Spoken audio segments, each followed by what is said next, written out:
Israel और Hamas का युद्ध रुकने का नाम नहीं ले रहा। इस युद्ध में अब तक 20,000 से अधिक लोग मारे जा चुके हैं और उधर रशिया और यूक्रेन का युद्ध भी गंभीर स्थिति में पहुंच चुका है। रूस और यूक्रेन का युद्ध लगभग पिछले 22 महीनों से जारी है। दोनों ही देश लगातार एक दूसरे पर आक्रमण कर रहे हैं। रूस ने यूक्रेन के एक बड़े हिस्से पर अपना कब्जा कर लिया। इसके बावजूद भी यूक्रेन आत्मसमर्पण की स्थिति में नहीं है।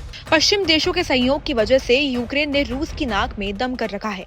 इसी बीच यूक्रेन ने एक बार फिर रूस पर बड़ा हमला किया है। क्रीमिया के गवर्नर ने टेलीग्राफ मैसेजिंग ऐप पर बताया कि इस हमले में एक व्यक्ति की मौत हो गई और 2 घायल हो गए। इस हमले की जानकारी देते हुए रूस के रक्षा मंत्रालय और अधिकारियों ने कहा है कि क्रीमिया के बंदरगाह शहर फियोदोसियो पर रात भर यूक्रेन की तरफ से हमले किए गए। यूक्रेनी हमले में एक व्यक्ति की मौत हो गई जबकि 2 लोग घायल हो गए और नोवोचेक्रस नामक एक बड़ा लैंडिंग जहाज भी बुरी तरह क्षतिग्रस्त हो गया।